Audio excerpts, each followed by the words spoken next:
Hey guys, and welcome to Petrol Ped.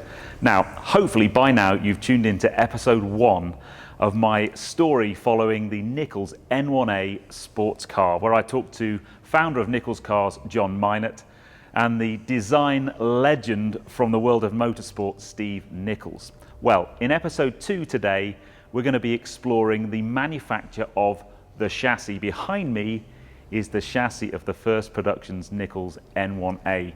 I'm going to be talking to Bob Mustard, who is responsible for some of the most advanced aluminium chassis technology that we've seen in the car world. And I'm going to link together Jaguar Land Rover, Lotus, London taxis, and a Nichols N1A. Stay tuned, there's plenty to talk about.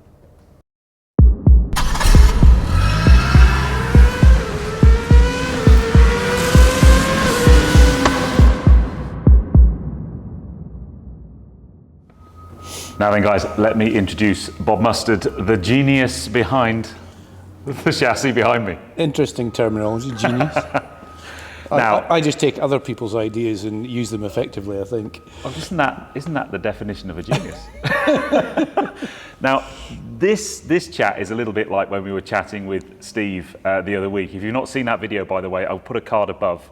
Probably go and see that one first and then come back to this one. But we've had a bit of a pre-chat before the cameras were rolling, and we could easily talk for a very, very long time about your career in engineering and also the technology that is the fundamental building block of the chassis behind me.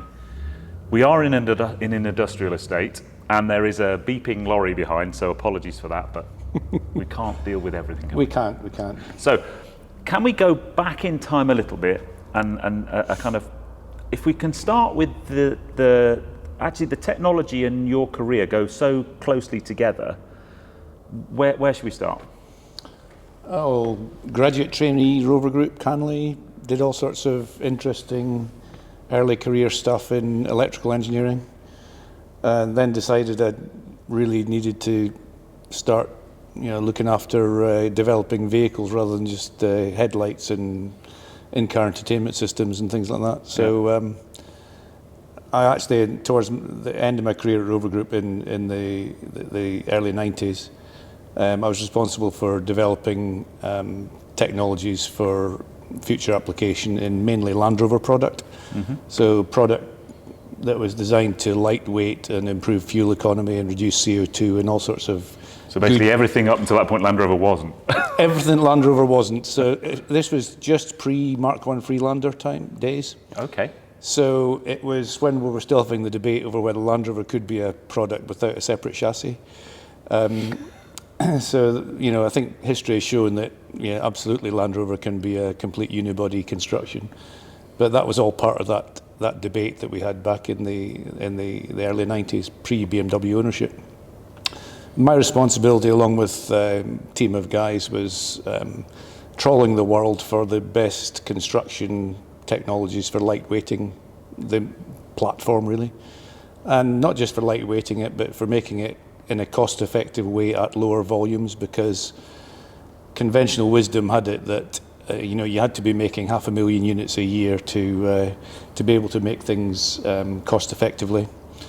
And we were trying to find a way to make lower volume niche products, 50,000 a year, 20,000 a year, make good economic sense. Yeah.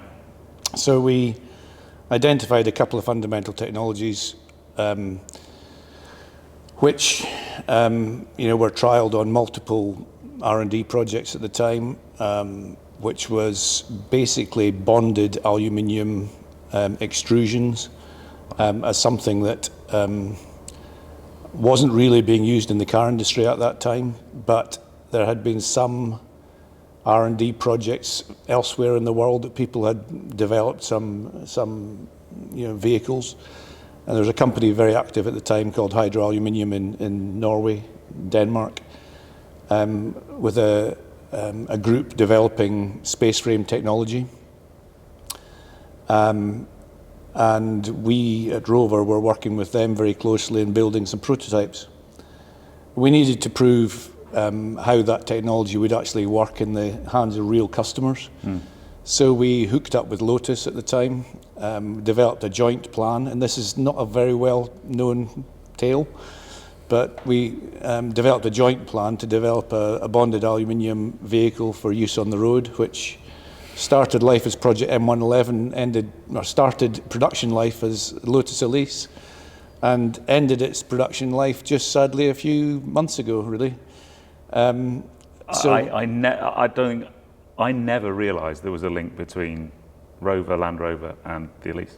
Yeah, absolutely. It was a project that would never have happened without essentially the three-way partnership between Rover, Land Rover, Lotus, and Hydro Aluminium.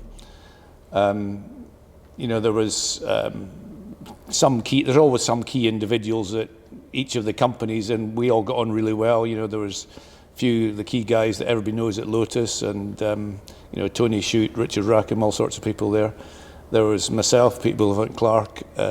I happened to be at Rover. Pete was at Hydro.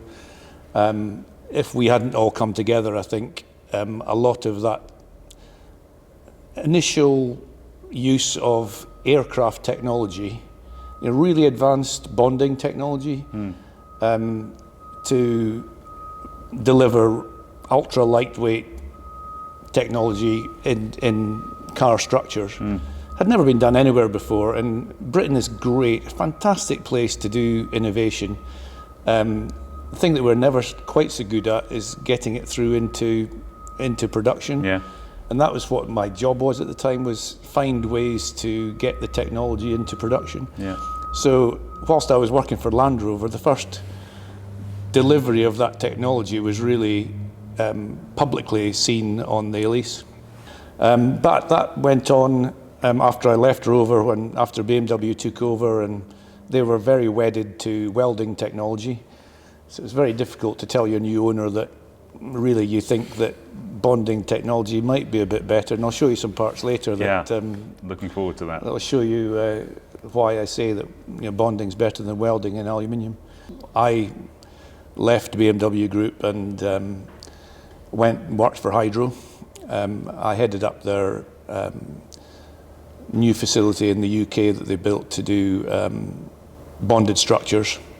So we started off in Bromyard in Herefordshire and built a new facility in Worcester, capable of doing 10,000 units a year there for different vehicle manufacturers, and supplied a lot of component parts as well as complete structures from there. But the most famous of the structures that everybody will know about is the Lotus Elise, which went on to go under the Exige, and went on to be the first chassis in space. Of course, yeah. Because it went under the Tesla as well. Of course, yeah. I'm very proud of the fact that the only car in space. That we've Lunar Rover maybe before it, but true, yeah. If that counts as a car, I don't know. Anyway, I used that as a bit of a badge of honour, really, that we had the first car in space. Thank you, Elon. Yeah, that's right. When that went up, you must have sat there going, yeah. It was a great surprise. I sat there and went, wow, that's fantastic. One of my cars is in space. Anyway, worked with Aston as well, Aston Martin in those days.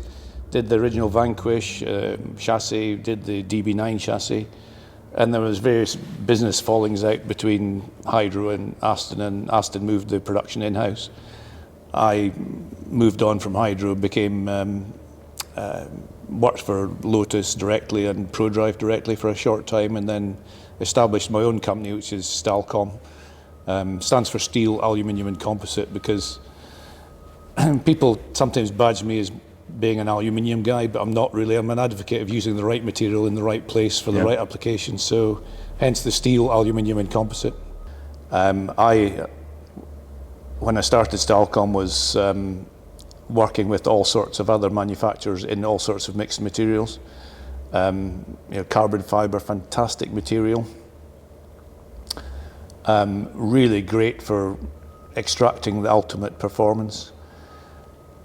But using the right material in the right place is really important to get what I call my definition of engineering is the fine art of compromise. Yeah. Because I don't believe that delivering 100% performance is necessarily the right answer for every question you get asked.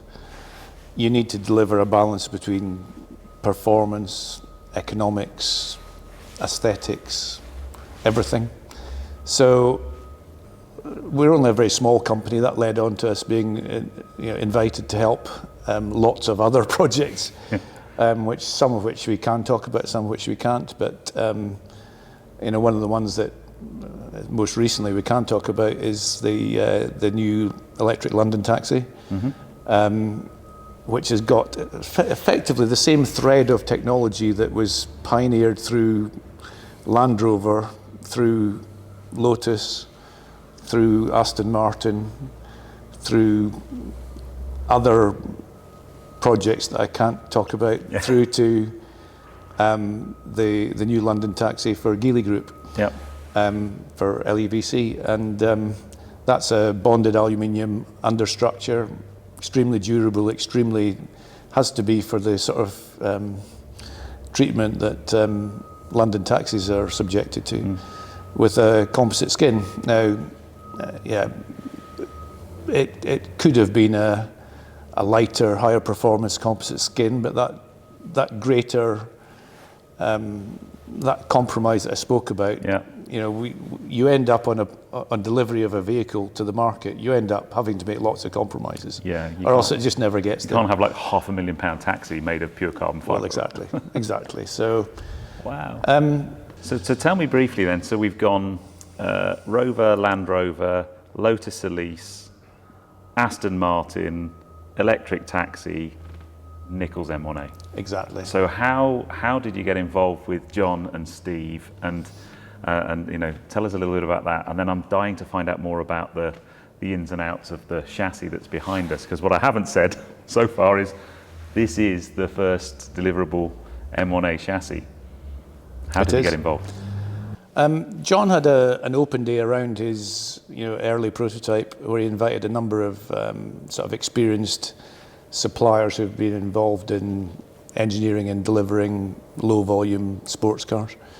I'd been invited to contact John before that open day because I knew somebody who knew somebody in the styling world. It's the way the car industry works. It ain't what you know, it's who you know. It is indeed. And we had a really interesting open day where I saw this car that, to be honest, it was exactly what I needed at that time, because we had been in Stalcom, been working on a variety of electric vehicles, from vans to hypercars, for a number of years, probably 10 years.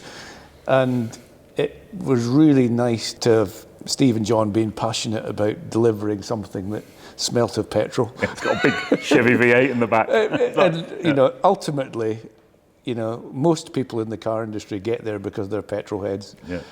And we've all made, or some of us have made the transition to being electron heads, or whatever the term is. Yeah.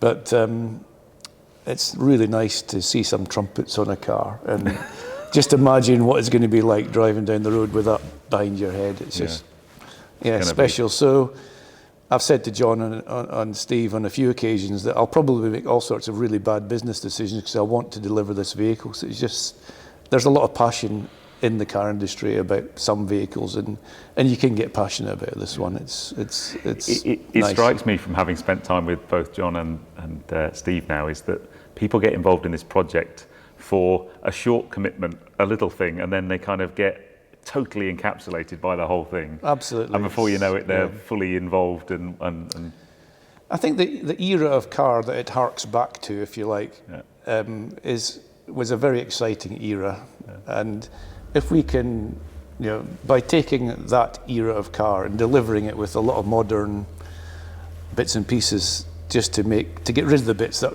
you forget with the mists of time, but being able to deliver that with the ability to take it to the pub on a Sunday, or the ability to go to a track day or whatever, and know that it's going to work. Yeah, that's just great in my book. I love old cars, but I don't love old cars that break down all the time. And having modern take on an old car.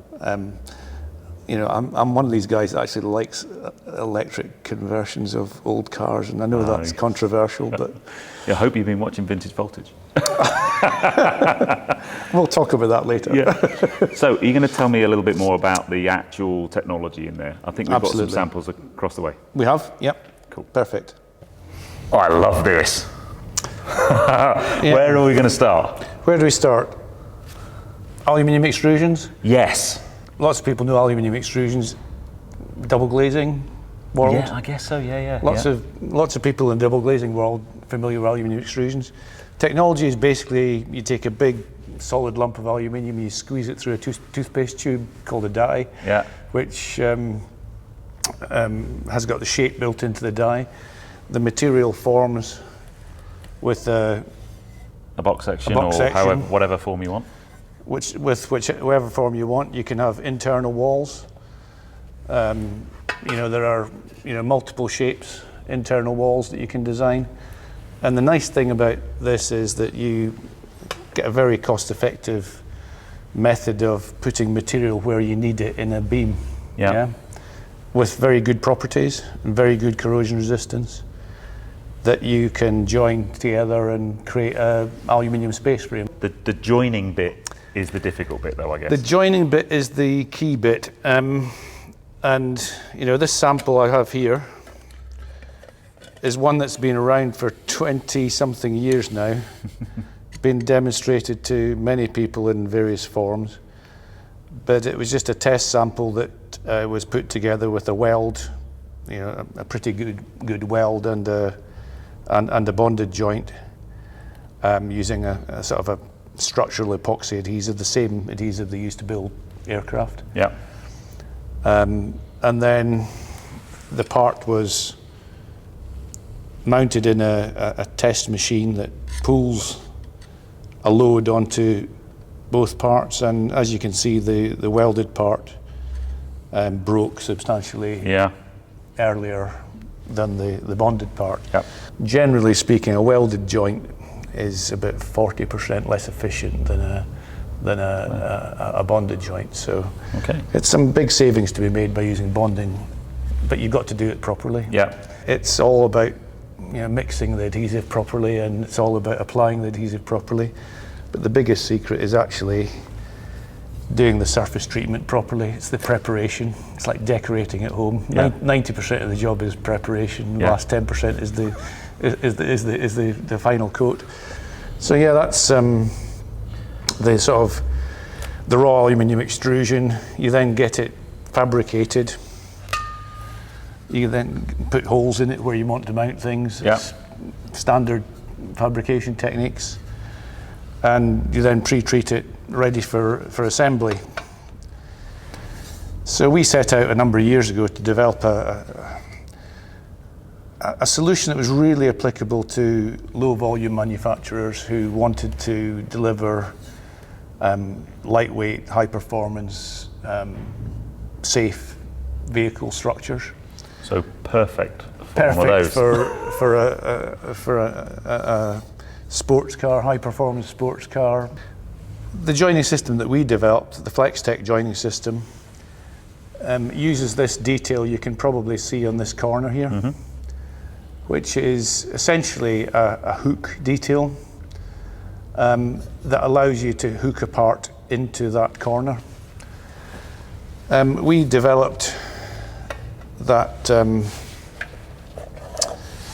corner hook detail to allow us to then use another aluminium extrusion, which is this one here. This could be 8 meters long. Any shape, any size, I guess. Any length at all, but always with that cross section. Now this has a corresponding mating hook on this edge. And the clever thing is really the use of that joining detail allows you to very simply hook the joining piece into the corner of the beam to create a flange. It could be another beam sitting across here you want to join to. So it allows you to create that modification to the basic part, a bit like, and I hate to use the term Lego or Meccano, but it's a bit like a big boy's Meccano kit that you can use to create cars from. And then I'm guessing the adhesive itself goes in between these two pieces. This is designed specifically to suit adhesive bonding. Yeah. And the holes are to, some of the holes are basically to allow you to line up a rivet that would hold the part in place, purely really to facilitate the manufacturing process. It's not really there for finished vehicle production reasons. It would actually be technically stronger without the rivet. Yeah. But it just helps. But it just helps you hold it all together whilst you're assembling it and make sure it's very accurate, because we do want to create very accurate finished structures. Now I'm guessing a lot of the guys watching this will have stuck stuff together with a 2-pack epoxy resin. This is just a kind of stronger version than that, or is it? We could do that, and you can do that, and occasionally we do use a 2-part chemical cure epoxy resin. This is more of a slightly higher tech, slightly easier to use single part adhesive we use, where we, in simple terms, we get the parts we want to join together, we apply the adhesive, we join them together, we hold them temporarily, or we hold them with a rivet, but the adhesive never goes off until it sees 160 degrees. Okay. So we cure at 190 degrees for 40 minutes. And I'm guessing these then are just more complex examples where you've built that up, and on this one I can, even with the untrained eye, I can see 2 extrusions here and then the little clever bit hooked on there and adhered to there to join these 2 bits together. The nice thing with this technique as well is that we get a degree of fixturing or geometry alignment by making the joining pieces and the holes accurate, so that when you put the rivets in, it can only go together in one geometry. Yeah. So that you don't need to have big, expensive external fixtures. That's why the technique works really well for low volume niche manufacturers like Nichols. Yeah. Like Lotus, like Aston. Because I'm guessing, again, my background a long time ago was in manufacturing, and the really expensive bit of a lot of manufacturing processes are the jigging and the tools that you need to make stuff. So like you were saying off camera, this is almost a self-jigging technology. It's a self-jigging technology that gets you 95% of the way there, so you only need a few external jigs to actually end up with something that's accurate. So this part here, for example, with that number of rivets in it, which might be a bit excessive, but with that number of rivets in it, there's nowhere the part can go that can be wrong. And what can't come across on camera is that it's super lightweight, but I'm guessing that's also really strong. Yeah, really very strong. So can we have a look at what that looks like on the finished chassis? Absolutely. Well, it's pretty spectacular. And I can see, from having gone through the explanation over on the bench, you can see the joinings and the construction of it. Talk us through a little bit about the benefits of this method of construction and the car we've got in front of us. When we started the project and we were looking at the different possibilities for how we evolve the architecture and the construction, but we've also got a blooming great heat generating engine in the back. So we've got to think about heat management. One of the things that aluminium's not so good at, it's a great heat conductor, but the heat can change the properties of aluminium over time, so we've got to be quite careful about how we manage heat in very high temperatures in relation to the aluminium. So controlling temperatures next to exhausts is something that we've always got to think about. And we had a lot of debate over how much carbon fibre we introduced to the product as well, because as we said earlier on, carbon fibre is a really nice material. Not only does it look great, but it does perform great in all sorts of things. One of the things aluminium isn't so good at is plain sheet aluminium isn't great from a sort of puncture resistance, safety sort of point of view. So incorporating carbon fibre into the sides of the vehicle, where we had these natural pontoons each side, gives great, side impact protection. So we spoke earlier about, everything's a compromise. Designs evolve. We ended up with an extrusion intensive structure using the Flex-Tech joining pieces in multiple places on this structure. All over, yeah. All over the structure, there are pieces that join the structure together to set the geometry and give the high strength joints, while still keeping thin wall aluminium for lightweight. So, feel the weight of it. It's I've been going to the gym, you mean training? Yeah. There we go. Oh wow. Yeah. I think that is the first time I've ever lifted a car. We've got various things to add to this yet. Some of the suspension mounting points, so it's a little bit artificial at the moment, but we're still looking at weights that are competitive with a full carbon fibre tub vehicle. And one of the things you were saying off camera was the almost reconfigurable nature of this design architecture.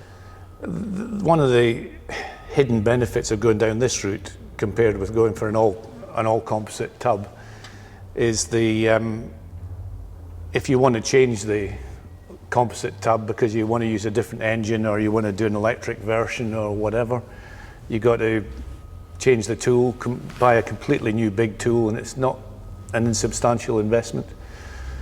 So with this, it allows you with very minimal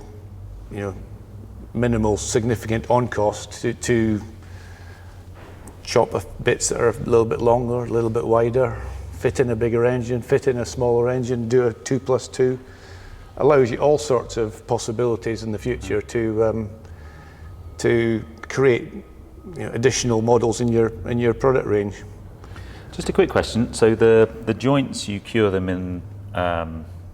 Is it? Would you call it an autoclave or in an oven? No, we cure them in a standard oven. Autoclave has pressure and temperature. This essentially, without embarrassing myself too much, before we were properly set up as a company, my wife did have to tell me off a few times from curing some test samples in the oven at home. So. Really? You've got a big oven at home. It's 200 degrees. Ovens at home are perfect for making small pieces. So, would you assemble all the bits with all the adhesive and then bake it all in one go? Because the question I was going to ask is if you've already cured a joint and then you heat it back up to temperature, does that, I presume, affect the quality of the joint? Yeah, it does. The assembly process is the adhesive doesn't go off at all. You can leave it in the joint for forever until it sees a certain temperature before it cures. So we assemble the entire structure with wet adhesive. The rivets that you see all over are really an assembly aid. It locates the two parts relative to each other, and it compresses the adhesive, because the adhesive is like a paste. So it takes a reasonable amount of compression to push it together. So we assemble the whole structure held together by rivets, and it sits on a flat plate that we then take to the oven, put the whole thing in the oven as one. You will note that this is a slightly different finish from the finishes that are seen in Lotuses and Astons and previous models. They all used anodizing as the treatment prior to adhesive bonding, but that always left the adhesive visible, which just looked a bit messy to some people's minds. So we've pioneered a new technique where we take the wet adhesive assembly, we spray a powder coat over the entire vehicle, we then take the the structure with the wet adhesive and the powder coat, put that in the oven together and cure both the adhesive and the powder coat in one So oven powder curing coating stick. and oh wow, okay. Now we're the only people we think that are doing that anywhere in the world at the moment. Yeah. But it does give a very good result for durability and aesthetics. And you can pick any colour you want. There you go. So you want an orange chassis, you can have an orange chassis. If you tell John that, he'll have it on the configurator before you know it. Well, Bob, I'd say today's been, as a kind of manufacturing engineer, although that was a long time ago for me, I just find this kind of stuff fascinating. Great insight into the car. I mean, the next step for us is to, I guess this goes back off to John and the guys to start putting ancillaries and wheels and engines and stuff on it. And yeah, we're under a lot of pressure to deliver to John and Steve and the guys at Nichols to get it on the wheels, because it's always a great moment the first time you get the wheels on a car, and you can roll it around the workshop. Yeah. Well, two big moments: get the wheels on, and get the engine fired up. When that LS7 in there firing up, that's going to be spectacular. But thank you so much for your time today. No problem at all. As I said, it's a bit like when I chatted to Steve. I could quite happily chat with you and geek out on manufacturing stuff for years. And one of the things I want to say is that the amount of time I hear people in this country say we don't build anything in the UK, and it's just utter rubbish. There's some phenomenal engineering in the UK, world leading, and to kind of highlight that just a little bit in this video was one of the things I wanted to do. Shout out for lots of people out there at the moment developing fantastic tech in new vehicle technology, mostly electric, granted, but what's wrong with an electric car? Lots of people doing great stuff, world leading stuff, and we just need more people to back them, to be honest, to actually get it to them, get it into manufacturing. Absolutely. So thank you. Yeah, brilliant. Well, guys, I hope you enjoyed that one. Stay tuned for the next episode of our journey following the N1A. I can't wait to see this thing running. Me too. I know, it's just every time I come and get involved in this project. If you enjoyed that one, give me a thumbs up. Comments below are always welcome. And if you haven't done so already, please subscribe to Petrol Ped for plenty more content to come. I'll put all the details for Nichols Cars in the description below. I'll put a shout out to Stalcom as well and all the stuff you do. Thank you. I hope you enjoyed it. Let us know what you think about this incredible bit of kit in front of me. But yes, for now, I'll see you on the next film. You take care. Drive safe. Bye-bye.